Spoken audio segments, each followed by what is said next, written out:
Assalamualaikum warahmatullahi wabarakatuh. Alhamdulillah alladzi bi ni'matihi tatimmu shalihat. Segala puji bagi Allah Jalla Jalaluh yang karena nikmatnya kebaikan-kebaikan menjadi sempurna. Yang karena rahmatnya niat-niat baik hamba dapat terlaksana. Allahumma salli wa sallim ala abdika wa rasulika Sayyidina wa maulana Muhammadin wa ala alihi wa ashabihi ajma'in. Amma ba'd. Ahibati fillah.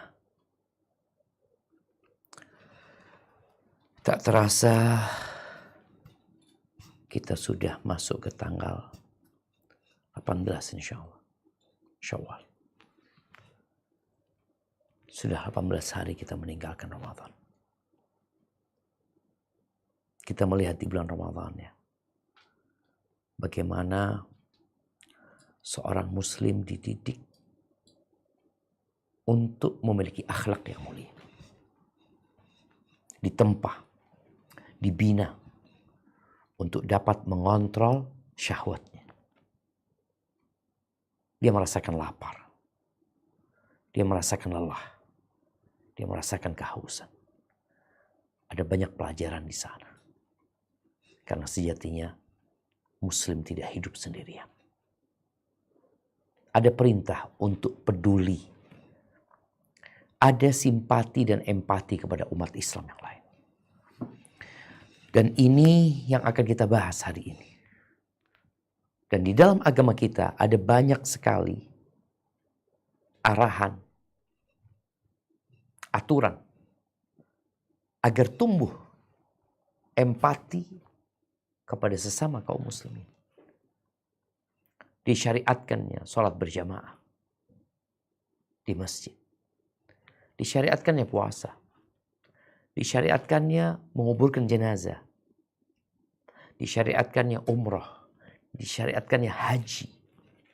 Subhanallah. Di situ ada pendidikan dan pelajaran bahwa engkau punya kewajiban terhadap saudara. Seorang yang mungkin selama ini hidup dengan kenyamanan. Dia tidak pernah merasakan lapar. Yang ada dalam benak dia bagaimana dia mengumpulkan harta, menimbunnya, menghitungnya. Tatkala di bulan Ramadan dia merasakan lapar. Kemudian dia dapat informasi ada saudara-saudaramu yang kelaparan. Yang mereka tidak makan. Yang mereka berhari-hari terkadang hanya makan nasi dengan garam. Maka termasuk sebuah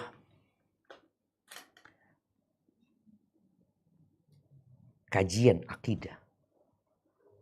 Itu berkaitan dengan kepedulian dengan saudara kita. Baik, kita akan baca. Nah, tafadhal. Barakallahu fiikum. Bismillah.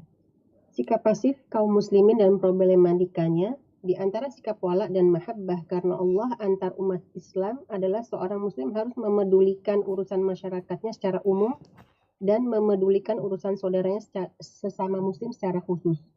Rasulullah Shallallahu Alaihi Wasallam bersabda, "Masalul mu'min fi tawaddihim wa tarahumihim wa ta'atufihim, masalul jasadi idastayka minhu udwun tada'alahu sa'irul jasadi bisahari wal hummi." Perumpamaan orang-orang mukmin dalam kecintaan, kasih sayang dan kelembutannya adalah bagaikan satu jasad. Jika suatu anggota tubuhnya mengadu kesakitan, maka sekujur tubuhnya itu menanggungnya, tidak tidur malam dan demam. Barakallahu fiikum. Ahibati fillah. Islam itu tidak kenal etnis. Tidak kenal suku. Tidak kenal perbatasan negara. Tidak kenal perbatasan benua. Karena sejatinya agama Islam ini adalah agama untuk seluruh umat manusia. Dan Allah Azza wa Jalla mengatakan, "Wama arsalnaka illa rahmatan lil alamin."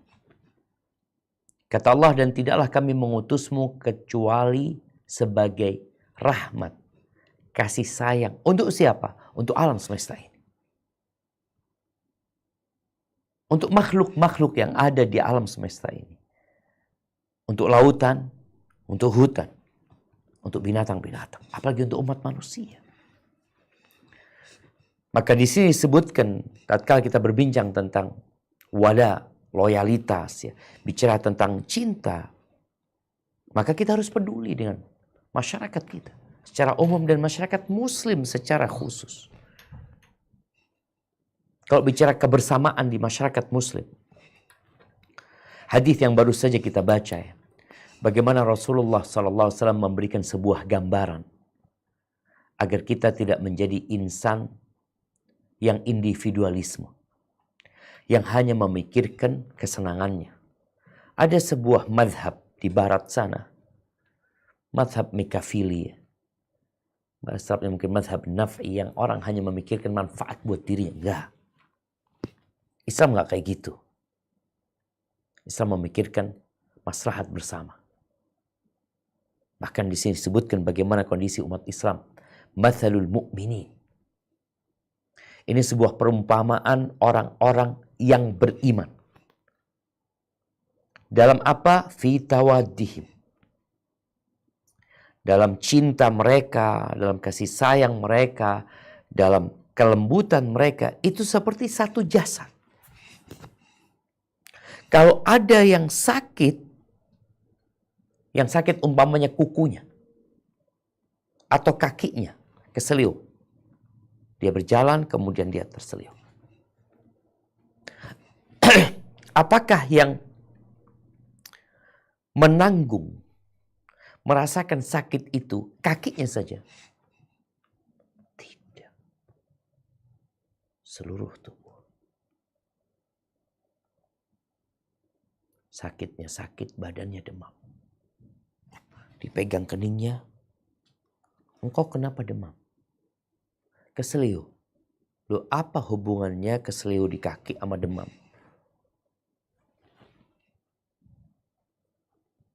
Itu satu kesatuan yang tidak dapat dipisahkan. Itu kakiku. Itu bagian dari tubuhku.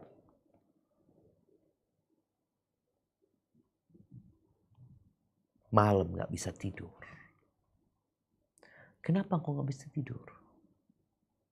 Sakit. Apanya? Perutnya sakit.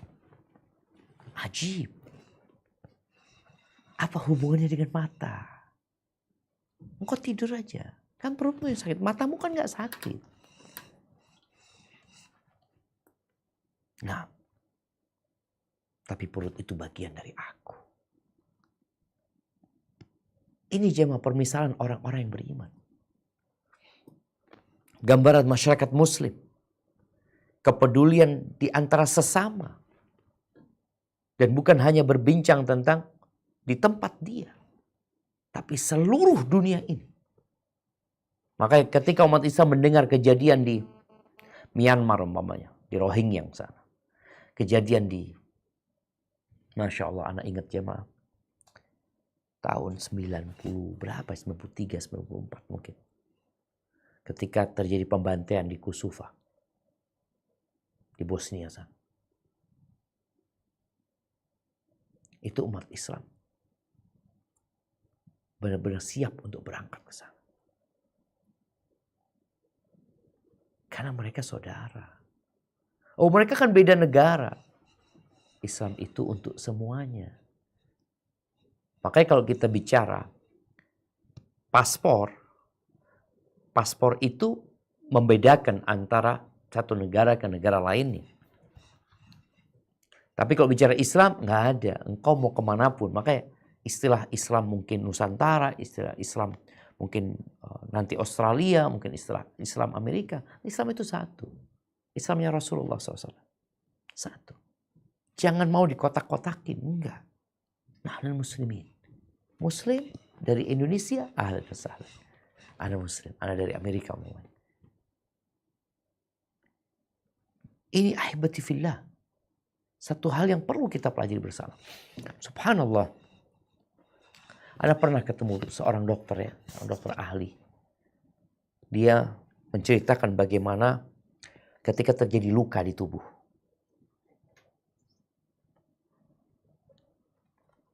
Terjadi luka di tangan umpamanya, di jari anam, di jari jempol sini. Taib. Ketika terjadi luka di jempol ini,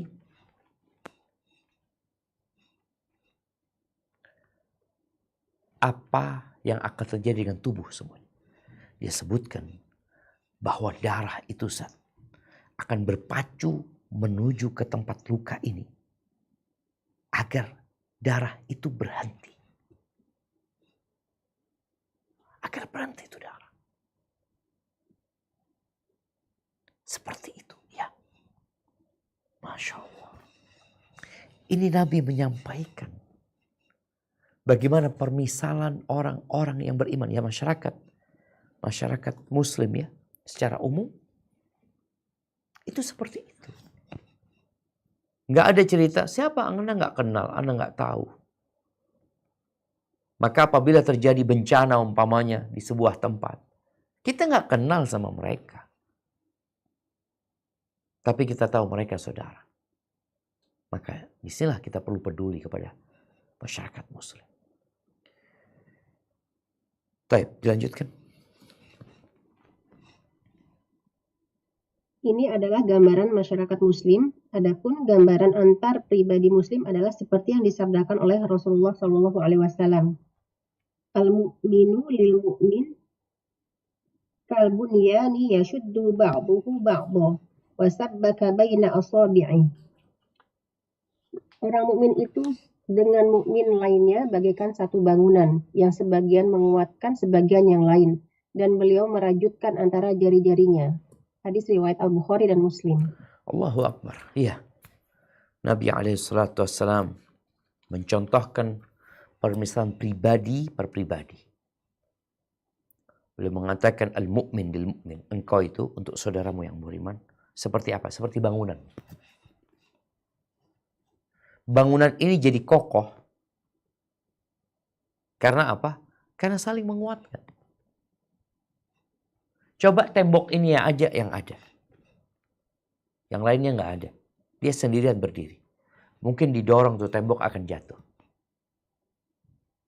Tapi ketika tembok itu didukung dari kanan kiri membentuk sebuah bangunan. Jadi rumah. Jadi hotel. Dia jadi kokoh. Coba. Orang mukmin seperti itu untuk mukmin yang lainnya. Beliau memasukkan jari-jari tangannya. Seperti ini. Saling menguatkan. Oleh karena itu Rasul SAW beliau menyebutkan ya tentang adab sesama muslim. Di hadis yang diriwayatkan oleh Imam Muslim dari Abu Hurairah radhiyallahu taala anhu, Rasulullah sallallahu alaihi wasallam bersabda, "La tahasadu." Jangan kalian saling hasud. Pernah lihat bangunan saling hasud? Dia mau membesarkan diri, dia mau lebih bagus dari tembok yang sebelahnya. Dia akan menguatkan jemaah. Bukan malah gembosin. Hasud sama saudaranya. Enggak kayak gitu. Wala tanajashu. Kalian jangan melakukan najash. Najash itu bentuk kecurangan dalam jual beli yang sifatnya lelang. Dia ngomong 10.000. 15.000. Padahal sahibnya. Satu sahib yang dia mengatakan 20.000. Akhirnya orang yang di sekitar merasa, oh barang ini barang bagus ya. Kalau gitu. Kau mau nipu saudara muslim? Enggak. Kau Engkau satu bangunan loh sama dia. Engkau satu tubuh sama dia. Adakah orang yang mau memotong jarinya sendiri? Atau dia ambil palu, kemudian dia pukulkan kepada jarinya? Enggak. Yang ada apabila ada serangan dari orang-orang jahat kepada dirinya, maka tangannya akan membela dia. Dia hendak memukul tangan, memukul perutnya, tangan akan menangkis. Karena apa? Karena saudara. Taib. Kemudian Nabi SAW mengatakan, wala tabaghadu. Kalian jangan saling membenci. Kalian itu saudara loh. Gimana kalau saling membenci satu sama lainnya? Kau gak akan bahagia. Kau juga tidak akan melihat kebahagiaan. Wala tadabaru. Jangan saling memberikan punggung. Tidak bertegur sapa. Gimana mau peduli sama saudara muslim? Ada orang muslim yang memang mungkin pendidikannya lemah. Yang dia benar-benar hanya memikirkan dirinya. Ketika berdagang dia akan memikirkan bagaimana mengeruk keuntungan sebanyak-banyaknya dari saudaranya umpamanya. Dengan cara menipu, dengan cara mengurangi timbangan, dengan cara berbagai macam hal yang bisa dia lakukan dalam rangka mengeruk keuntungan dari saudaranya. Maka terjadinya pencurian, perampokan, korupsi, penipuan. Dari mana? Karena mereka tidak menjaga hak-hak sesama muslim. Ada masalah di hatinya. Dia tidak mencintai saudaranya. Padahal Nabi SAW mengatakan, la yu'minu ahadukum hatta yuhibba li akhihi ma yuhibbu li nafsi. Tidak beriman seorang di antara kalian sehingga dia mencintai saudaranya seperti mencintai diri sendiri. Tapi itu tidak terjadi. Makanya banyak kasus-kasus, bahkan pembunuhan yang kita lihat. Lalu Nabi SAW mengatakan, wala yabi' ba'dukum ala bai'i ba'd. Nggak boleh seorang itu membeli di atas pembelian saudaranya atau menjual di atas penjualan saudaranya. Berapa banyak kita lihat sistem pasar sekarang yang tidak kenal adab dan etika. Kenapa? Karena nggak belajar. Atau belajar tapi tidak mau mengamalkan ambisi. Perut dan yang di bawah perutnya. Ketika ada orang sedang transaksi, jangan diganggu. Jangan dirusak. Biarkan sampai selesai. Nggak jadi, baru engkau panggil. Terkadang kita merusak dengan menjual di atas penjualan saudaranya. Ini orang lagi transaksi, dikasih berapa enggak? Ke anak, lebih murah. Itu bukan bangunan yang saling menguatkan. Wa kunu ibadallah ikhwana. Nabi mengatakan, jadilah kalian hamba-hamba Allah yang bersaudara. Kalian, apapun jabatannya, kedudukannya, kalian itu hamba Allah. Nggak akan bisa keluar dari penghambaan kepada Allah Azza wa Jalla. Al-Muslim akhul Muslim. Nih, seorang Muslim itu saudara buat Muslim yang lainnya. La yadlimuhu. Dia tidak boleh menzaliminya. Wala yakhdhuluhu. Dia tidak boleh menggembosinya, membiarkan dia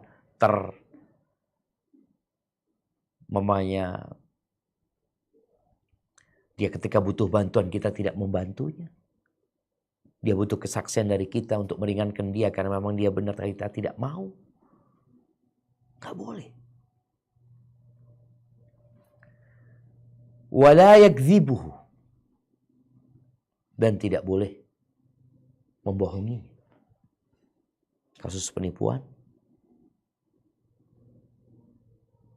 Laporan-laporan itu terus ada. Kita lihat kondisi kadangkala ada tukang parkir yang getok 40.000. Ada orang jualan nasi yang seharusnya hanya 50.000, dia up jadi 200.000. Ini semua menunjukkan ketidakpedulian dengan saudaranya. Wala yahqiruhu. Jangan merendahkannya. Enggak. Bully-membuli ini enggak boleh. Allah Azza wa Jalla mengatakan, ya ayyuhalladzina amanu la yaskhar qaumun min qaumin asa an yakunu khairan minhum wala nisa'un min nisa'in asa an yakunna khairan minhum. Wahai orang-orang beriman, enggak boleh laki-laki itu, kelompok laki-laki menghina yang lainnya, merendahkan lainnya, atau perempuan merendahkan perempuan yang lain. Boleh jadi yang direndahkan lebih baik daripada yang merendahkan. Maka nggak boleh kita. At-taqwa hahuna.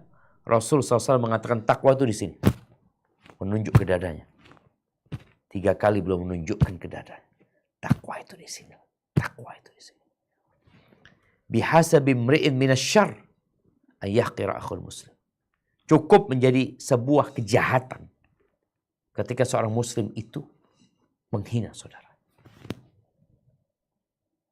Ada yang bukan menghina, saudara, menghina banyak orang dia rendahkan.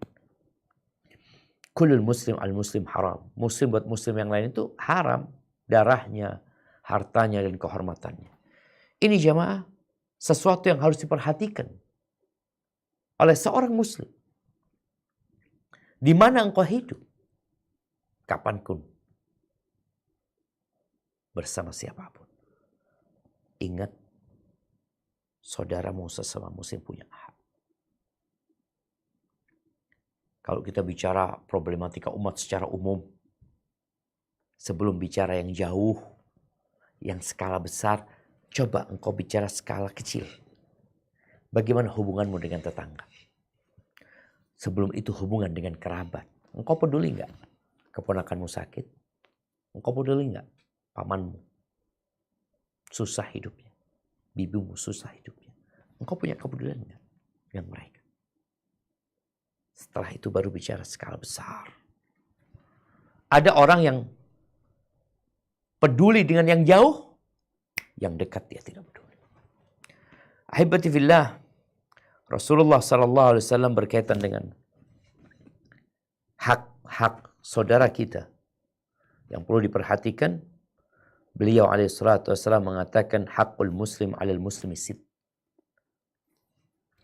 Hak muslim buat muslim lainnya itu ada 6. Yang pertama, idza laqitahu fasallim alaih. Kalau engkau berjumpa dengan dia, ucapkan salam. Ini awal hak yang disebutkan Nabi alaihissalatu wassalam. Salam. Gak keluar duit engkau. Salam sama senyum. Allahu Akbar. Engkau dapat pahala. Engkau menebarkan cinta. Rasulullah SAW memberikan sebuah adab dalam salam. Penjelasan tentang adab dalam salam. Yusallimus saghir alal kabir. Yang kecil mengucapkan salam kepada yang besar. Yang muda mengucapkan salam, yakni memulai salam kepada yang lebih tua buat dia. Taib. Jadi posisinya engkau mau bos, engkau mau apa, kalau di tempat kerjamu ada orang yang umurnya di atasmu, lebih tua, engkau sebagai bos ucapkan salam sama dia. Kenapa? Karena bicara agama ini tidak bicara profesi. Tapi bicara dia saudaramu. Oh, dia cleaning service. Sudah tua renta. Engkau manajer. Mungkin kalau bicara kedudukan di kantor, engkau lebih tinggi lah. Tapi karena dia lebih tua, maka engkau yang memulai salam. Jadi ketika masuk kantor, ketemu sama orang, melewatin orang, salam. Ini hak dia. Khususnya buat orang-orang yang naik mobil, ketika engkau masuk ke gang kecil, yang di situ banyak tetanggamu, banyak orang-orang yang tinggal di sana, engkau turunkan kaca jendela, pintu. Lalu engkau mengucapkan Assalamualaikum. Assalamualaikum. Yang ingat, yang kecil mengucapkan kepada yang tua, yang junior kepada yang senior. Wal qalil alal kathir. Yang sedikit mengucapkan salam kepada yang banyak. lewat 2 orang, lagi ada duduk-duduk di situ, Masya Allah banyak orang, atau berpapasan, maka yang sedikit mengucapkan salam kepada yang banyak. Warrakib alal mashi, yang naik kendaraan mengucapkan salam kepada yang jalan. Orang naik motor, ini jalan kaki, maka engkau yang naik motor ucapkan salam kepada yang berjalan kaki.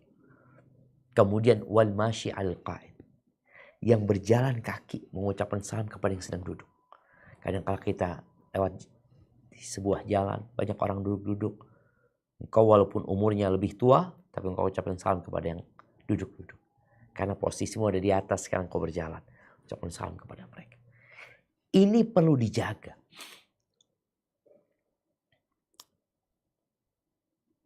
Nabi SAW ketika beliau masuk ke kota Madinah, baru hijrah. Dan kita tahu ada pertemuan, perjumpaan, dan penyatuan antara orang-orang muhajirin yang dari Mekah dengan orang-orang Ansar. Mereka bersaudara. Maka bagaimana supaya tidak terjadi gesekan-gesekan tidak diinginkan? Maka Nabi SAW pertama datang ke kota Madinah, beliau mengatakan, Ayyuhan nas afsyus salam. Wahai umat manusia, tebarkan salam. Wa'at'imut ta'am, tebarkan salam. Yang kedua, berbagilah makanan. Jangan jadi orang yang tadi peduli sama dirinya sendiri. Berbagi makanan kau. Wasilul arham, sambung silaturahim. Jangan cuma memikirkan diri sendiri. Wasallu billail wan nasu niyam. Salatlah di malam hari ketika orang-orang tidur. Tadkhulul jannata bisalam. Kalian akan masuk surga dengan salam. Salam. Permisi boleh diucapkan setelah salam. Numpang lewat atau assalamualaikum, numpang lewat. Karena kalau engkau mengatakan permisi, engkau tidak mengucapkan salam kepada mereka. Sedangkan salam ini isinya doa agar mereka mendapatkan keselamatan. Kemudian yang kedua, wa idza da'aka fa'ajibhu. Kalau dia mengundangmu, khususnya berkaitan dengan walimah, nikah, engkau datang. Selama walimah tersebut tidak mengandung unsur kemaksiatan di dalam. Yang ketiga, wa idza stansahaka fansah lahu. Kalau dia minta nasihat kepadamu, berikan nasihat. Saudaranya mau bikin usaha, mau beli rumah, mau beli motor, beli apa, butuh orang yang ngasih penjelasan, kasih nasihat. Itu nggak boleh. Engkau jangan beli di sana, wallahi kayaknya kurang pas. Engkau jangan beli barang itu, kayaknya kurang bagus. Coba lihat ada barang lain tempat fulan, mau main kau lihat. Jadi dia berusaha memberikan nasihat kepada saudaranya. Bukan malah memanfaatkan saudaranya, bukan malah menipu saudaranya, tapi dia memberikan nasihat. Ketika ada cinta jamaah aman. Tapi ketika tidak ada cinta, dia tidak mencintai saudaranya seperti mencintai diri sendiri, ya sulit. Dia akan memberikan nasihat. Yang ada dia akan memberikan manfaat atau dia akan mengambil manfaat dari saudara. Eksploitasi saudara. Enggak. Kemudian yang keempat, wa idza atasa fahamidallah fashammithu. Kalau dia bersin kemudian memuji Allah, engkau doakan dia. Yarhamukallah. Subhanallah.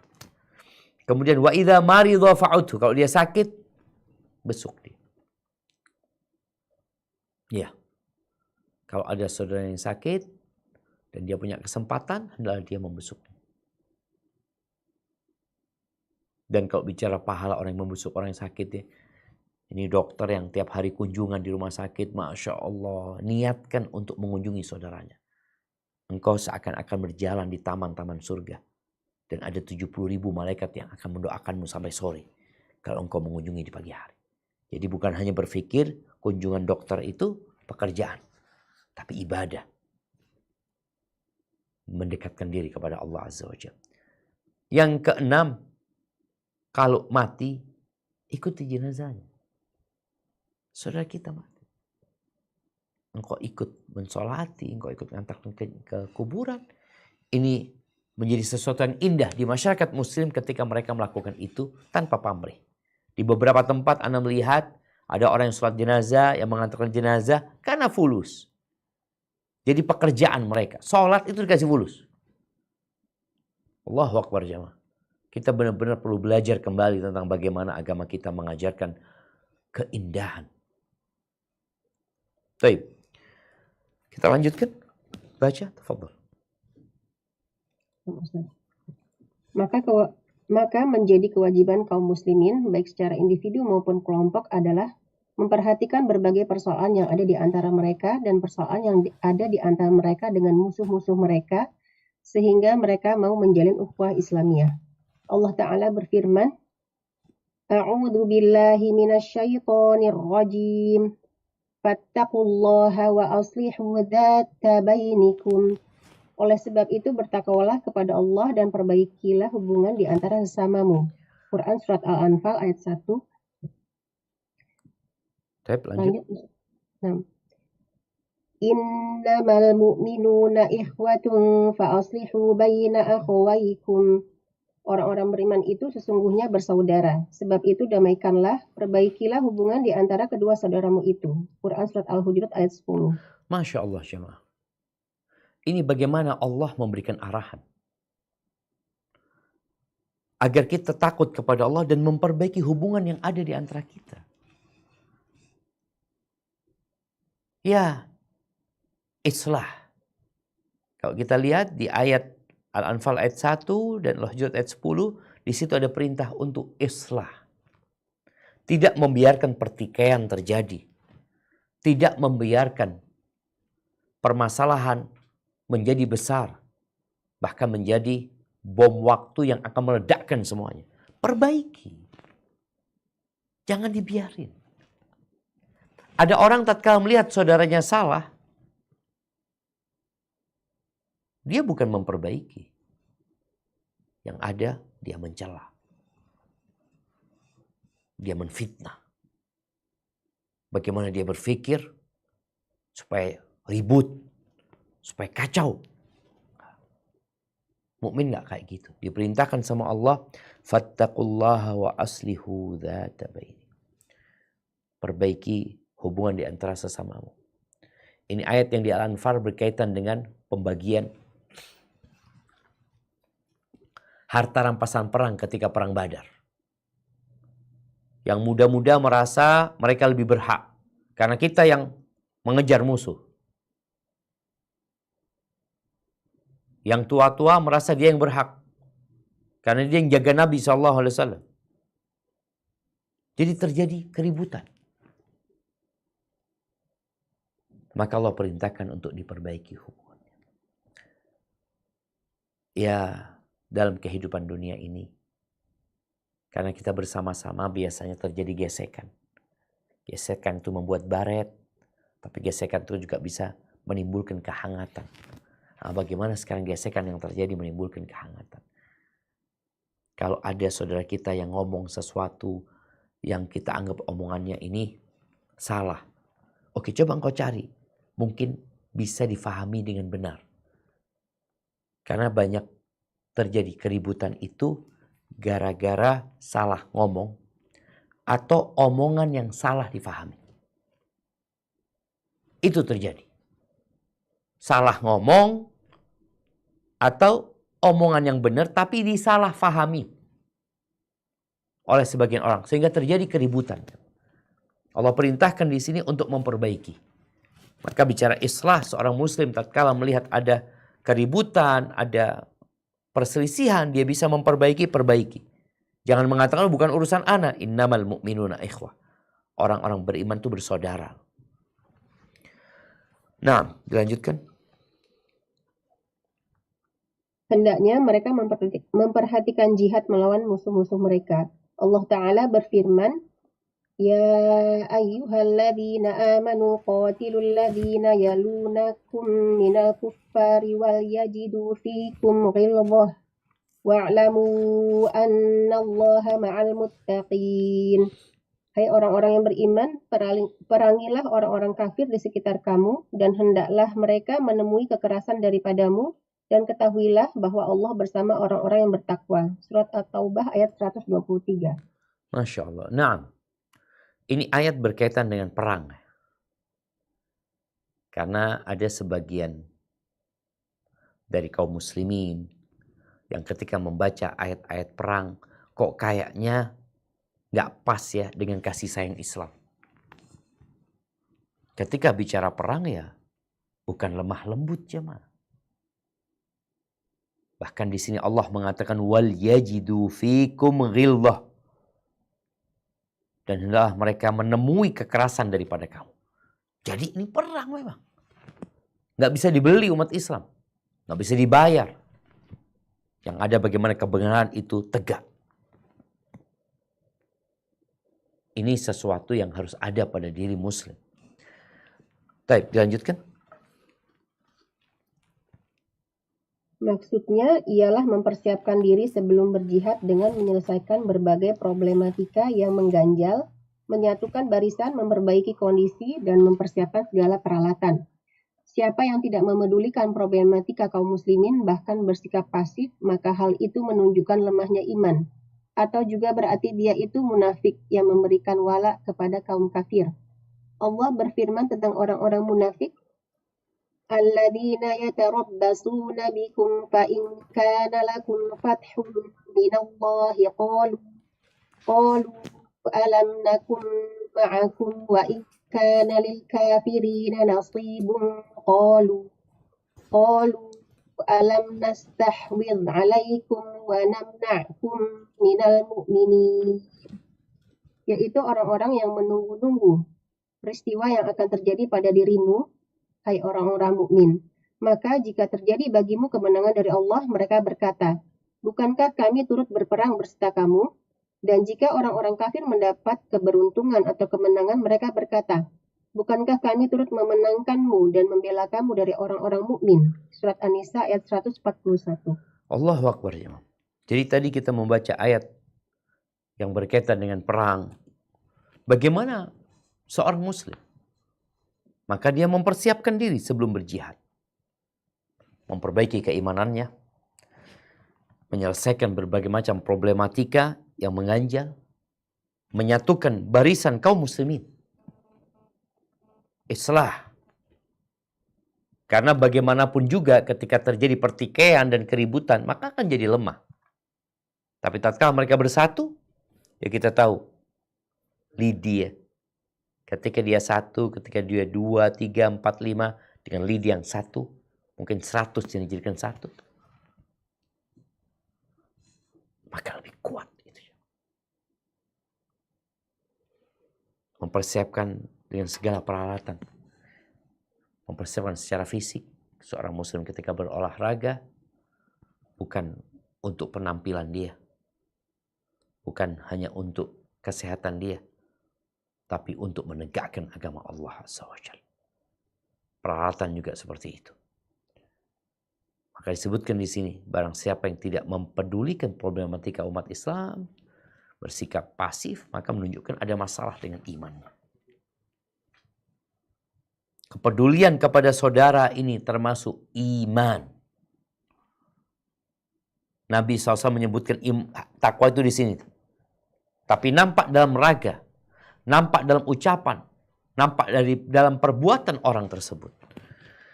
Kalau nggak ada ternyata kepedulian dengan sesama muslim, maka yang ada boleh jadi dia orang munafik. Ada cerita salah seorang liberal ya, yang dia kemudian bertobat. Dia menceritakan, aku itu bingung kata dia. Sejak dia bergabung dengan kelompok liberal itu, aku tuh kok hatinya bersama orang kafir. Dia cerita apabila di Palestina ya, ada orang-orang Yahudi yang terbunuh umpamanya. Maka aku benci banget sama umat Islam. Gimana sih mereka? Dibelain itu Yahudi. Kalau Yahudi yang membunuh umat Islam, yang dibelain tetap Yahudi. Karena, oh iya kan ini gara-gara umat Islam. Padahal perempuan ini mengatakan, aku itu wanita yang sholat, yang berjilbab. Tapi kok hatiku sama orang kafir? Ingin memenangkan orang kafir, bahagia dengan kemenangan orang kafir, mendukung orang-orang kafir. Ini menunjukkan memang imannya lemah. Ada masalah dengan diri dia yang perlu diperbaiki. Tapi akhirnya dia bertobat. Karena dia heran dengan dirinya sendiri. Kok bisa kalau orang kafir menang, dia bahagia? Itu munafik. Orang munafik seperti itu. Dia berbahagia dengan kemenangan orang kafir dan sedih dengan kekalahan orang kafir. Artinya dia benci dengan kemenangan umat Islam. Masa istilah Islamfobia itu ada. Baik, dilanjutkan. Ustaz. Allah menjelaskan bahwa sikap kaum munafik terhadap permasalahan umat Islam adalah pasif, yaitu menunggu dan menonton siapa yang menang akan menjadi kawan. Adapun mukmin yang benar selalu memiliki karakter sifat atau kesetiaan baik dalam ucapannya, amalnya maupun kiprahnya dalam masyarakatnya. Rasulullah Shallallahu Alaihi Wasallam bersabda, "Ad-dinun nasihah."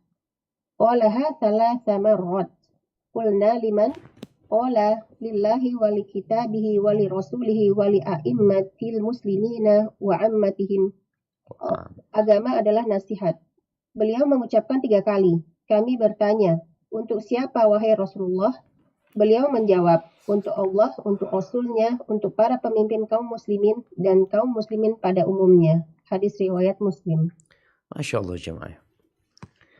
Munculnya kelompok orang-orang munafik ini biasanya tatkala umat Islam itu mayoritas. Tatkala umat Islam itu kuat, maka akan muncul kelompok-kelompok munafikin yang menunjukkan keislaman, tapi dia benci sama Islam. Ketika perang Uhud, perang yang terjadi tahun ketiga Hijriah, Rasulullah Sallallahu Alaihi Wasallam bermusyawarah dengan para sahabatnya, yang hasil musyawarah itu akhirnya mereka berperang menghadang musuh di luar kota Madinah, di Uhud sana. Akhirnya Nabi berangkat hari Jumat tuh di bulan Syawal. Beliau berangkat dengan 1000 pasukan. Di tengah jalan sebelum sampai Uhud, ada 300 pasukan yang memisahkan diri. Nggak ikut. Loh gimana sih, ini perang mau dimulai? Umat Islam melawan 3.000 orang. Dan sekarang mereka punya pasukan hanya 1.000. Di tengah jalan, 300 orang memisahkan diri pulang. Di bawah pimpinan Abdullah bin Ubay bin Salul. Pimpinannya orang-orang munafikin. Tapi dia muslim, penampakannya muslim ya mak. Tapi dari perbuatannya nampak dia orang-orang munafik. Subhanallah ya. Oke, umat Islam kalah pada waktu itu. Maka mereka akan ngomong macam-macam. Kemudian ketika perang Khandaq, Rasulullah SAW di tahun ke-5 itu beliau berusaha untuk menjaga kota Madinah dengan dibikin parit ya, atas musyawarah atau masukan dari Salman Al-Farisi. Bagaimana sifat orang-orang munafikin? Mereka itu senang kalau bertahan di kota Madinah. Cuma yang jadi masalah, mereka itu suka mengembosin umat Islam. Itu yang terjadi di perang Ahzab ya. Nah, Allah menceritakan, mungkin bisa dibuka surat Al-Ahzab. Bentar. Surat Al-Ahzab ayat 22. Nah, Ustaz. Nah, tafadhal. ولما رأى المؤمنون الأحزاب قالوا هذا ما وعدنا الله ورسوله وصدق الله ورسوله وما زادهم إلا إيمانا وتسليما. Dan ketika orang-orang mukmin melihat golongan-golongan yang bersekutu itu, mereka berkata, inilah yang dijanjikan Allah dan Rasulnya kepada kita, dan benarlah Allah dan Rasulnya. Dan yang demikian itu menambah keimanan dan keislaman mereka. Ini sifat orang-orang beriman. Baik, kita bentar lagi akan baca di surat Al-Ahzab juga di ayat 10 sampai 13. Ada perbedaan sikap ya. Sama-sama mereka dalam satu pasukan. Mereka satu pimpinan yaitu Rasulullah SAW ketika perang Khandaq itu. Tapi sikap mereka berbeda. Yang orang-orang beriman tatkala melihat pasukan itu datang, mereka mengatakan hadza ma wa'adallahu wa rasul. Ini yang dijanjikan Allah dan Rasulnya. Mereka yakin. Sedangkan orang-orang munafik, apa kata Allah? Coba dibaca di ayat 10 atau mulai dari 9 ya, ayat 9 sampai ayat 13. Nah, Ustaz. Nah. Ya ayyuhalladzina amanu dzkuru ni'matallahi 'alaikum idh ja'atkum junudun فأرسلنا عليهم ريحا وجنودا لم تروها وكان الله بما تعملون بصيرا. Lanjut atau artinya dulu? Artinya dulu nggak apa-apa. Baca artinya. Wahai orang-orang yang beriman, ingatlah akan nikmat Allah yang telah dikaruniakan kepadamu ketika bala tentara datang kepadamu. Lalu kami kirimkan kepada mereka angin topan dan bala tentara yang tidak dapat terlihat olehmu. Allah Maha melihat apa yang kamu kerjakan. إِذْ جَاءُوكُم مِّن فَوْقِكُمْ وَمِنْ أَسْفَلَ مِنكُمْ وَإِذْ زَاغَتِ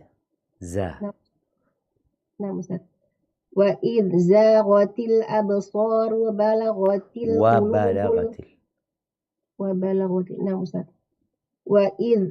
وَإِذْ زَاغَتِ الْأَبْصَارُ وَبَلَغَتِ الْقُلُوبُ الْحَنَاجِرَ وَتَظُنُّونَ بِاللَّهِ الظُّنُونَ. Dzununa bacaannya wa tadhunnuna billahi dzununa. وَتَظُنُّونَ بِاللَّهِ الظُّنُونَ, yaitu ketika mereka datang kepadamu dari atas dan dari bawahmu, dan ketika penglihatanmu terpana dan hatimu menyesak sampai ke tenggorokan, dan kamu berprasangka yang bukan-bukan terhadap Allah. Lanjut Ustaz? Lanjut. Nah. Hunalika batuliyal mu'minuna wa zulzilu zilzalan syadida. Disitulah diuji orang-orang mukmin dan diguncangkan hatinya dengan guncangan yang dahsyat.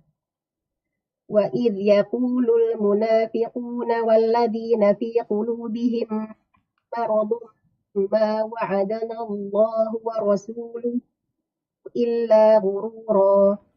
Dan ingatlah kepada orang-orang munafik dan orang-orang yang hatinya berpenyakit berkata, yang dijanjikan Allah dan Rasulnya kepada kami hanya tipu daya belaka.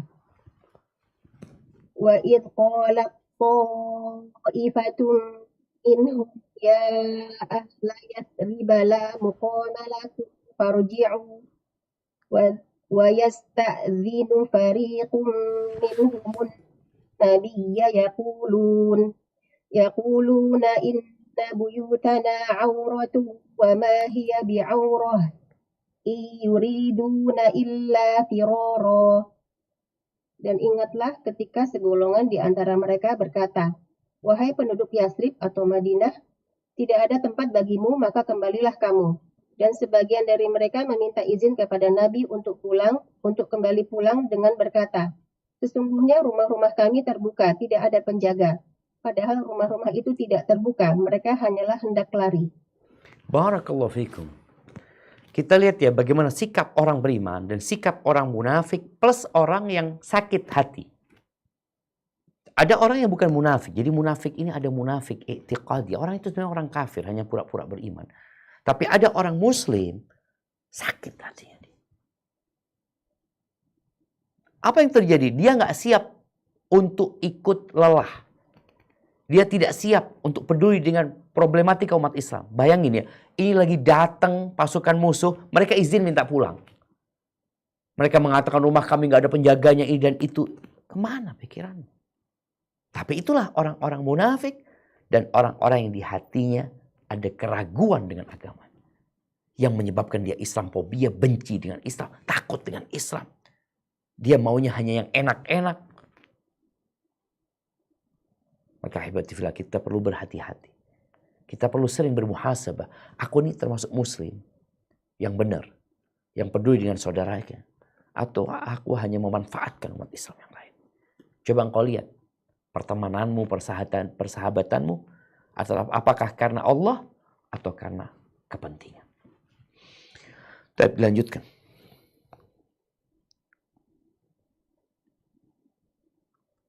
Demikianlah mudah-mudahan Allah memperbaiki kondisi umat Islam dengan meluruskan akidah mereka, memperbaiki bangsa dan para pemimpin mereka, dan semoga menyatukan hati mereka serta membulatkan tekad mereka.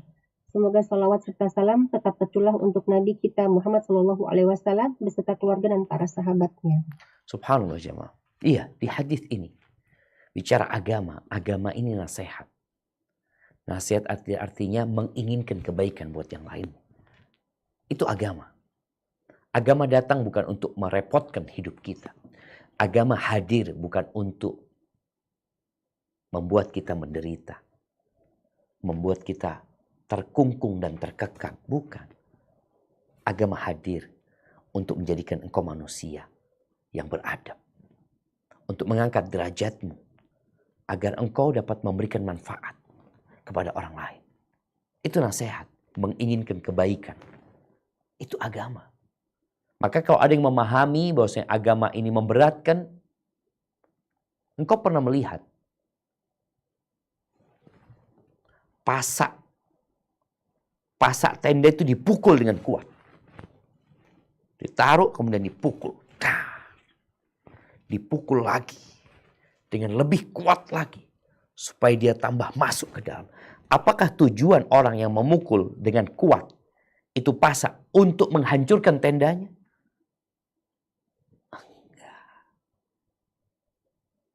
Dipukul itu pasak dengan kuat. Agar tenda itu jadi kokoh. Begitu pula ajaran-ajaran agama ini. Yang mungkin sebagian merasa berat sejatinya agar engkau menjadi orang yang kokoh dan teguh. Agama ini nasihat. Beliau 3 kali mengatakan ad-dinun nasiha, ad-dinun nasiha, ad-dinun nasiha. Qulna liman. Untuk siapa ya Rasulullah? Lillah. Dengan taat, dengan percaya kepada Allah, beriman kepada Allah ya.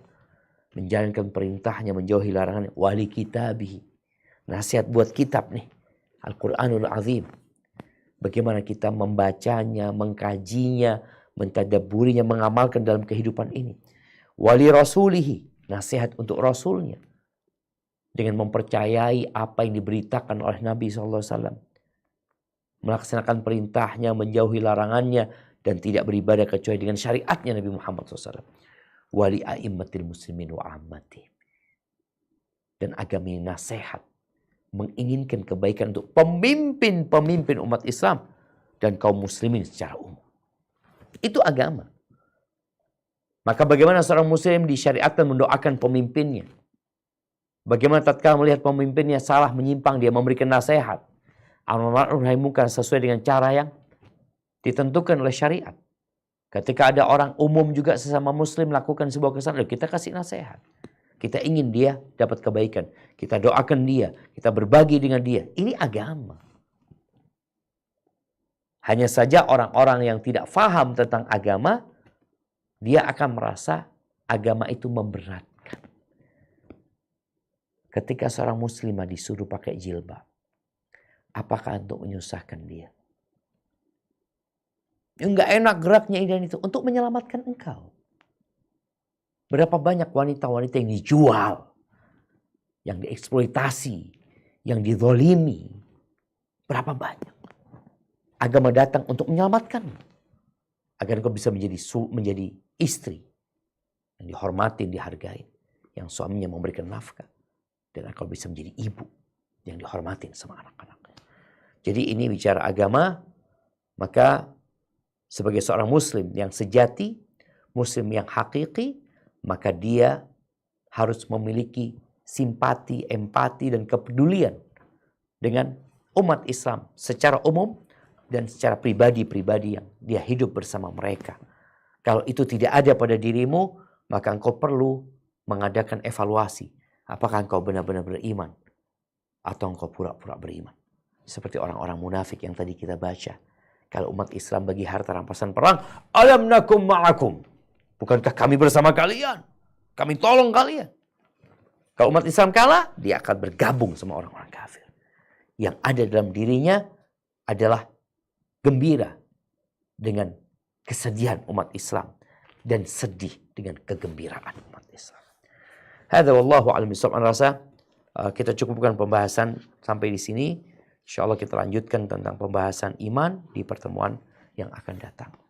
Baik, Anda kembalikan ke moderator untuk memimpin jalannya pertanyaan.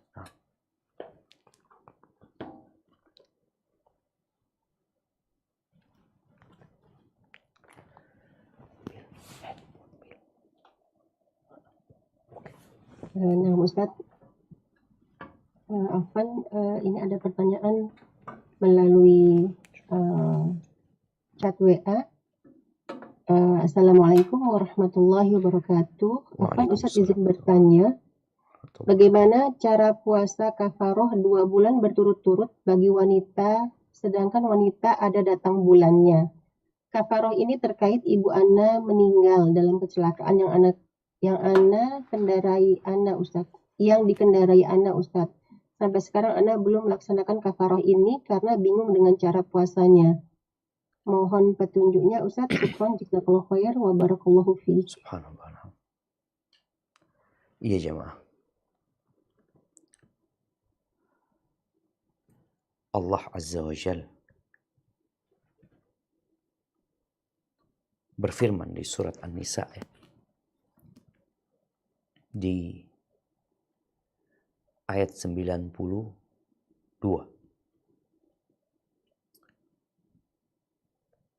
Ini mungkin sebuah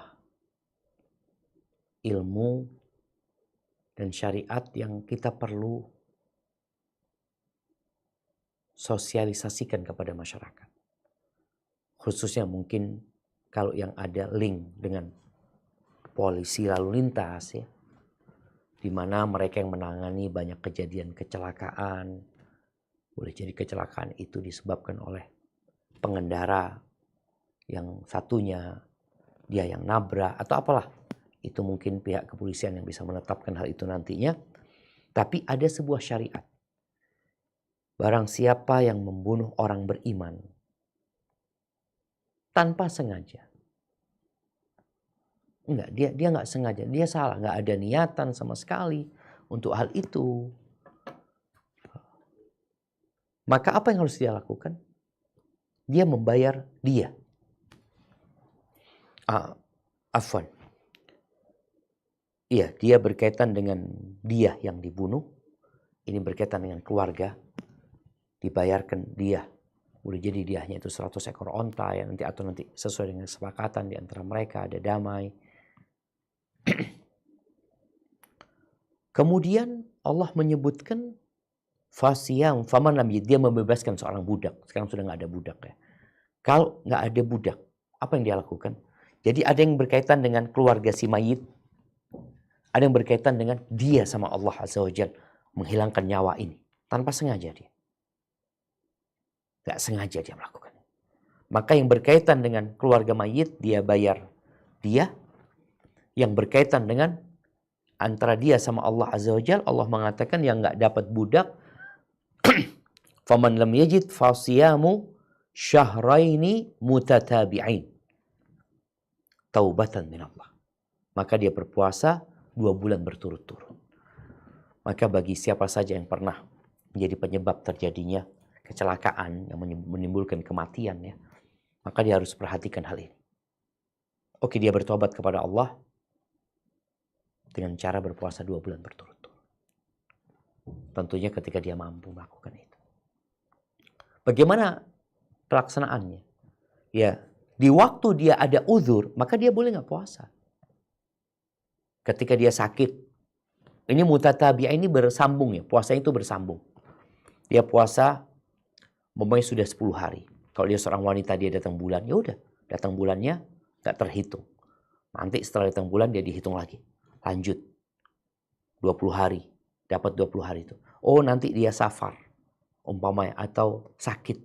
Ada hal-hal yang membolehkan dia untuk tidak berpuasa maka dia boleh tidak berpuasa ketika itu. Dia ada uzur sesuai dengan syariat yang diterima. Pokoknya di waktu-waktu yang dia ada uzur, dia boleh tidak berpuasa, tapi dia lanjutkan, nyambung terus. Ketika uzurnya sudah selesai, dia langsung menyambung. Kalau laki-laki juga seperti itu. Ada laki-laki yang mampu langsung. Tapi tahu-tahu dia sakit tengah jalan. Apakah dia lanjut? Dia bisa mati nantinya umpamanya. Jadi ketika ada uzur yang syar'i yang memutuskan puasa dia, maka itu tidak menghalangi di puasanya untuk berturut-turut. Tetap dia berturut-turut insyaallah. Hadza wallahu a'lam bissawab. Nah.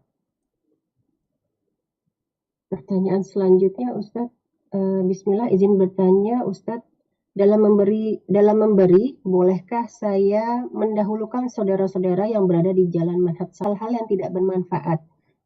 Kemudian mohon nasihatnya Ustadz, jazakumullah khairan. Masya Allah, barakallahu fikum. Bicara bersedekah ya, membantu orang lain. Allah berfirman di surat Al-Baqarah, mungkin bisa ditampilkan ya.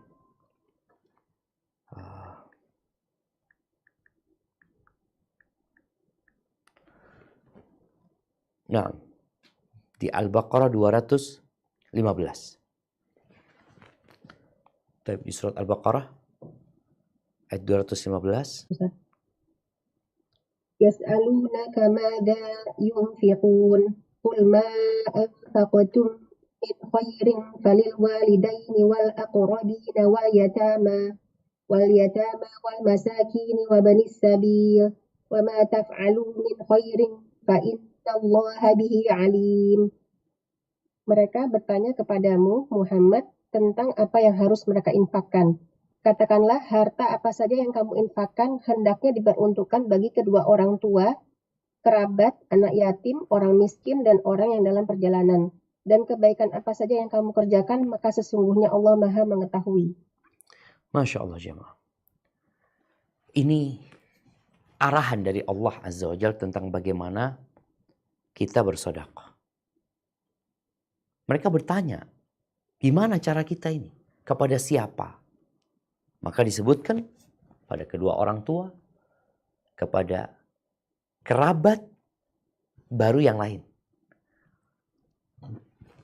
Dan Nabi SAW ketika beliau ditanya tentang sedekah, beliau mengatakan sedekah kepada orang miskin ya sedekah. Pahala sedekah aja. Tapi sedekah kepada dzirrahim, kepada kerabatmu, kepada rahimmu, ithnatan. Kau dapat 2 pahala. Sedekatun wasilah. Sedekah dan silaturahim. Kembali kepada pertanyaan sekarang. Bagaimana Ustaz ketika kita mendahulukan orang-orang yang sudah faham agama, ngerti agama? Maka mulailah dengan yang kerabatmu. Gak apa-apa engkau berikan kepada mereka. Kalau sekarang kan bicara mana yang lebih afdal. Berkaitan dengan kewajiban membantu keluarga dan kerabat, terkadang ada yang wajib. Ada yang menjadi sebuah kewajiban. Dia memang belum ngaji. Dia memang belum belajar.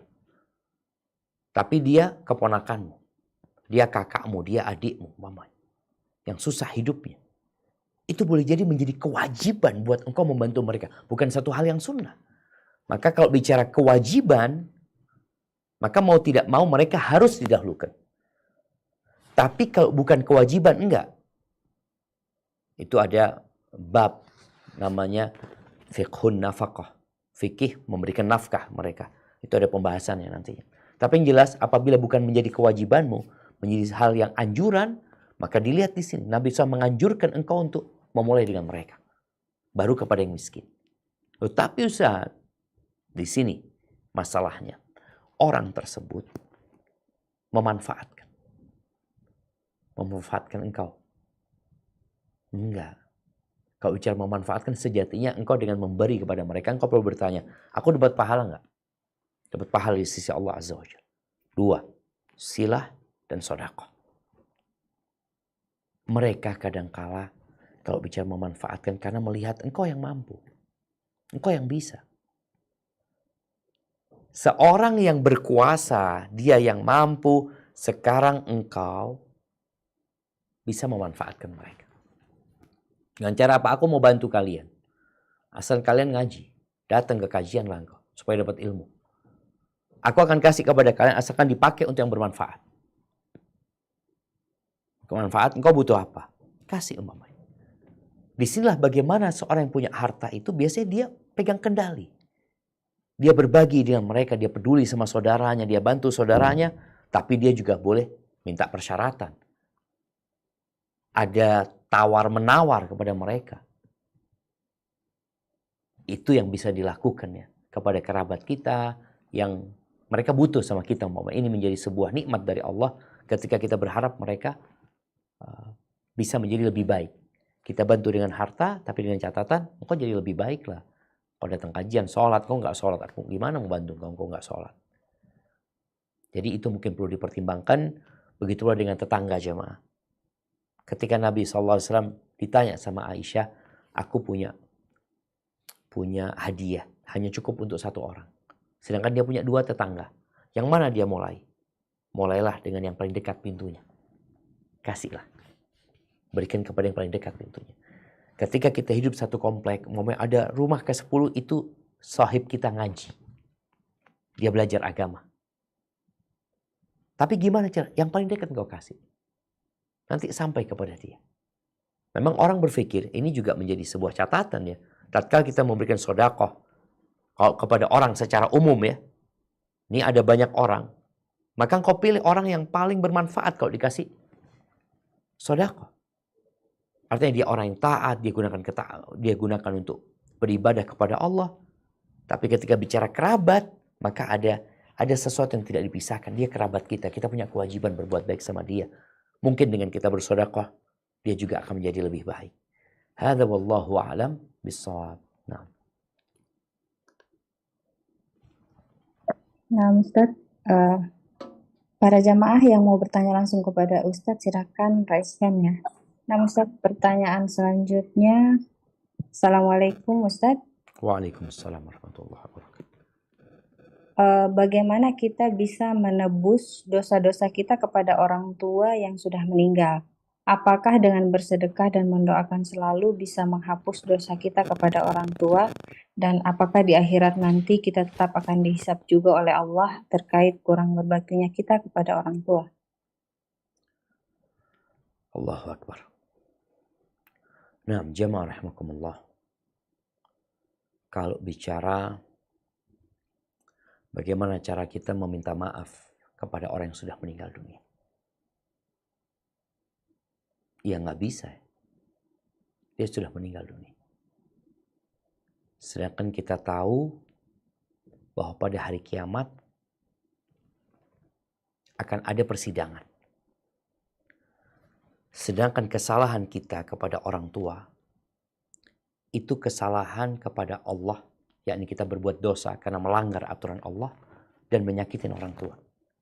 Sehingga ada 2. Yang dapat engkau lakukan tatkala orang tua sudah meninggal dunia, atau bukan hanya orang tua, kepada kerabat mungkin, kepada sahib yang kita pernah menyakitin dia, kemudian dia telah meninggal dunia dan kita tidak bisa minta maaf lagi sama dia, bagaimana caranya? Maka engkau bertobat kepada Allah dengan taubatan nasuha, kemudian banyak berbuat baik buat orang itu. Kalau tadi dikatakan dia mendoakan orang tuanya, bersedekah buat orang tuanya, ada banyak kebaikan dia lakukan. Nah, insya Allah nanti pada hari kiamat akan ada penimbangan. Bagaimana Allah mengatakan, فَأَمَّا مَنْ ثَقُلَتْ مَوَازِينُهُ فَهُوَ فِي عِيشَةٍ رَاضِيَةٍ. Adapun orang yang lebih berat timbangan kebaikannya, dia akan berada dalam kehidupan yang menyenangkan. Maka bagi anak-anak yang dulu durhaka sama orang tuanya, berbaik sangkalah kepada Allah Azza wa Jalla. Engkau terus berbuat baik ya. Nanti pada hari kiamat, insya Allah orang tuamu akan dibikin ridho sama Allah Azza wa Jalla. Dengan kebaikan-kebaikan yang telah engkau lakukan ya. Dengan doa-doa yang engkau tidak pernah berhenti mendoakan orang tuamu. Dan semoga hal itu menyelamatkanmu pada hari kiamat. Tapi yang jelas kalau bicara hisab, akan ada hisab. Akan semua dicatat ya. Perbuatan, memang orang ini sudah bertobat kepada Allah. Sudah. Selesai tobatnya. Tapi dia masih ada urusan sama orang tersebut. Ya, nanti akan diselesaikan urusan itu. Dan tentunya Allah maha mengetahui dan maha bijak ketika kita benar-benar bertaubat dengan taubatan nasuha dan kita memang belum minta maaf. Atau ada orang yang minta maaf tapi nggak dimaafin. Nih orang pernah menyakiti fulan, dia datang kepada fulan. Aku minta maaf. Kata dia enggak, aku tuntut engkau di akhirat. Itu hak dia menuntut itu. Maka engkau perbanyak kebaikan. Doakan dia. Terus. Yang nanti ketika hari kiamat dalam persidangan, engkau sudah cukup bisa melunasin tuntutan dia. Hadza wallahu a'lam bissawab. Nah, Ustaz. Pertanyaan berikutnya, Ustaz. Bismillah, izin bertanya Ustaz. Jika kita melihat postingan-postingan influencer atau public figure di medsos yang sekarang lagi ramai membahas rumah tangga, dengan dalih amal ma'ruf nahi mungkar supaya tidak ada lagi korban penipuan, dengan membahas urusan rumah tangga yang juga punya bisnis, dengan dalih amal ma'ruf nahi mungkar supaya tidak ada lagi korban penipuan jika bermuamalah di kemudian hari, sehingga postingan-postingan tersebut banyak memicu komentar pedas dari banyak follower. Apakah sebagai follower yang hanya menyimak, adakah kewajiban untuk mengingatkan mereka atau cukup mendoakan kebaikan untuk semuanya? Mohon nasihatnya Ustadz. Tunggu, Jazakallah. anak-anak kurang paham. Kurang paham. Coba Nah diulangin. Ustadz, ini izin bertanya Ustadz, jika kita melihat postingan-postingan influencer atau public figure di medsos Siap. yang sekarang lagi ramai membahas urusan rumah tangga yang juga punya bisnis, dengan dalih amal ma'ruf nahi mungkar supaya Tunggu. tidak ada Yang lagi. juga punya bisnis. Ini Nah, apa Ustadz. urgensinya? Nah Ustadz, sepertinya beliau minta nasihat apakah jika kita kebetulan melihat atau mengikuti postingan tersebut, apakah kita punya kewajiban untuk mengingatkan yang memberi komentar pedas tersebut, Ustadz, atau apakah cukup mendoakan kebaikan? Masya Allah jamaah. Iya. Nah, Ustadz. Jadi kalau pertanyaannya apakah kita amar ma'ruf nahi mungkar memberikan nasihat atau kita mendiamkan, maka perlu dilihat kondisi orang tersebut. Ada orang-orang yang didiamkan. Kayak anak nasihat anak kepada teman-teman yang mungkin melihat komentar yang negatif. Ada yang perlu didiamkan. Tidak ditimpali. Karena memang komentarnya itu komentar yang menunjukkan kepada kebodohan. Al-Imam Syafi'i mengatakan, "Idza nataqa as-safih fala tujibhu." Kalau ada orang bodoh berbicara, engkau jangan jawab. Didiamkan.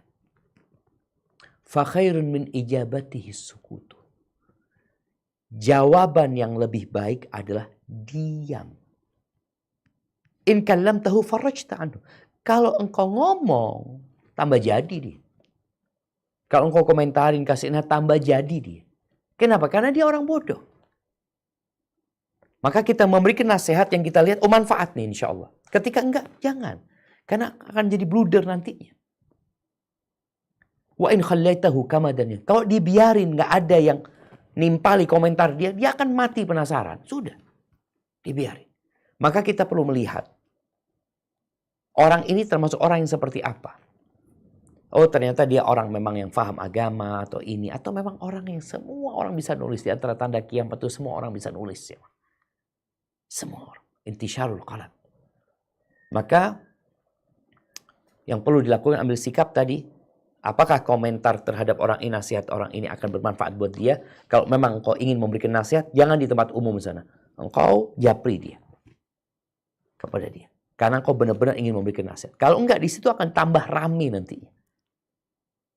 Maka sekali lagi kalau ada komentar yang negatif, pilihan yang pertama, engkau memberikan nasihat, tapi secara japri, ke tempat dia pribadi, tidak di depan orang, atau engkau mendiamkannya, sehingga terlampak. Dia cari, biasanya orang kalau kasih komentar, dia kepingin ada yang komentarin lagi. Maka jadilah orang-orang yang bijak dalam beramal ma'ruf dan bernahi mungkar. Hadza wallahu a'lam bissawab. Nah Ustadz, pertanyaan selanjutnya Ustadz. Assalamualaikum Ustadz. Waalaikumsalam warahmatullahi wabarakatuh. Ahsanallahu ilaikum. Mohon penjelasan dari surah At-Taubah 123 tadi Ustadz.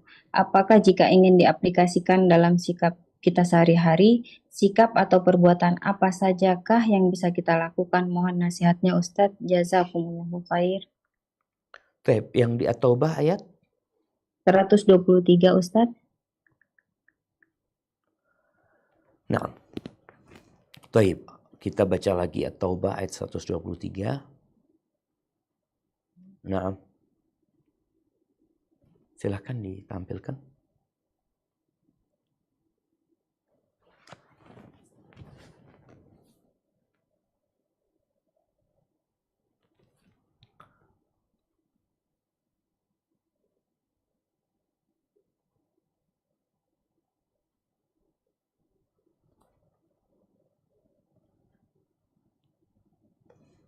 Nah, silahkan dibaca.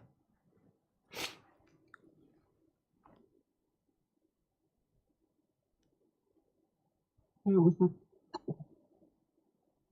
A'udzu billahi minasyaitonir rajim. Ya ayyuhalladzina amanu qatilul ladzina yalunakum minal kuffari wal yajidu fikum ghilzah wa'lamu annallaha ma'al muttaqin. Hai orang-orang yang beriman, perangilah orang-orang kafir yang di sekitar kamu itu, dan hendaklah mereka menemui kekerasan daripadamu. Dan ketahuilah bahwa Allah bersama orang-orang yang bertakwa. Barakallahu fikum. Yang pertama ini perintah dari Allah Azza wa Jalla kepada orang-orang beriman. Ketika mereka berperang, mereka memerangi yang lebih dekat, yang di sekitarnya. Dan kita tahu peperangan dalam agama kita itu bukan tujuan. Tapi dia adalah wasilah, ada perantara. Tujuan utamanya adalah berdakwah. Prakteknya kalau kita lihat di masa Rasul SAW, beliau memerangi orang-orang yang di sekitar Medina, sekitar Jazirah Arab ya. Kemudian dilanjutkan ke daerah yang lebih luas lagi, tapi masih nyambung gitu loh. Di Syam ya, kemudian di Irak, di Iran, terus sampai bagaimana Islam itu sampai ke Mesir, dari Mesir terus sampai ke Maghrib, dari Maroko ya. Dari Maroko kemudian menyeberang ke Andalusia. Seperti itu. Perintah Allah Azza wa Jal kepada orang-orang yang beriman. Dan agar mereka sungguh-sungguh gitu loh. Jadi tujuan utamanya dari jihad ini adalah menyampaikan agama Allah. Jihad itu bukan tujuan. Sehingga ketika umat Islam itu memerangi satu daerah, mereka ditanyain dulu, engkau mau beriman? Tawar Islam itu dikasih penjelasan tentang Islam. Kalau engkau nggak mau, ya nggak dipaksa, karena tidak ada pemaksaan dalam beragama. Tapi agama Islam harus didengar di sana. Engkau sebagai penguasa nggak mau masuk Islam nggak apa-apa. Tapi jangan halangin agama ini untuk didengar. Agar orang faham, mempelajarinya. Jadi tujuannya menyampaikan agama Allah ini sebenarnya. Tentunya di situ ada jizyah. Ada sesuatu yang harus dibayarkan oleh penduduk sana. Kalau mereka nggak mau itu baru terjadi peperangan. Kalau dalam kehidupan sekarang, tadi kita membaca penjelasan Syekh Shalih Al-Fauzan, hafizahullahu ta'ala, bahwa dengan mempersiapkan diri kita, menyelesaikan urusan-urusan kita. Karena bagaimana umat Islam akan kuat ketika terjadi pertikaian di antara mereka. Dan kita tahu di masa Belanda, cara yang paling ampuh untuk mengalahkan umat Islam pada waktu itu, memecah belah di antara mereka. Jadi sekarang engkau persiapkan diri sebagai seorang muslim, dengan peduli dengan saudaramu ya. Kemudian bicara persiapan dengan secara fisik dia berolahraga, menjaga, sehingga suatu saat ketika ada panggilan untuk membela agama Allah Azza wa Jalla, engkau sudah siap. Hadza wallahu a'lam bissawab.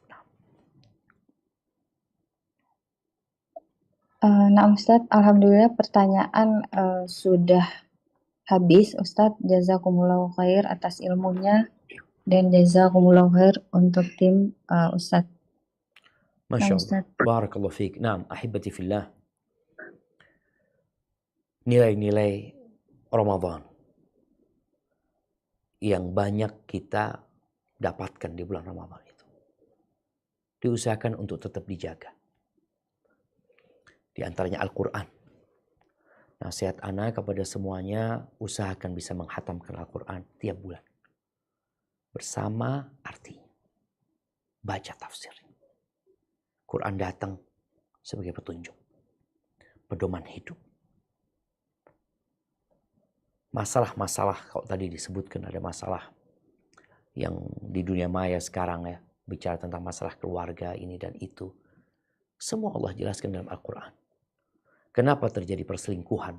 Kenapa terjadi perzinaan? Ya karena orang jauh dari bimbingan agama. Atau aturan agama dia tidak mau amalkan. Kepedulian sesama muslim. Ini sekarang kita merasa peduli dengan saudara kita. Mungkin merasa dia sebagai korban, merasa dizalimi, ini dan itu umpamanya. Nah, cuma kita perlu kembali kepada Al-Quran. Apa sikap kita sebenarnya? Bagaimana menjaga masyarakat agar tetap bersih dari perzinaan? Jamaah, wallahi perzinaan sekarang anak-anak SMP, anak-anak SMA. Itu sudah menjadi hal yang merajalela di negeri kita. Perselingkuhan antara sesama pegawai, sesama pekerja. Itu ya Allah, na'udzubillah min dzalik. Maka solusinya, baca Al-Quran, kita fahami, kita sampaikan, dan kita amalkan dalam kehidupan ini, tentunya itu yang paling penting. Hadza wallahu a'lam bissawab. Jazakumullah khairan. Subhanakallahumma wa bihamdika asyhadu an la ilaha illa anta astaghfiruka wa atubu ilaik. Wassalamualaikum warahmatullahi wabarakatuh.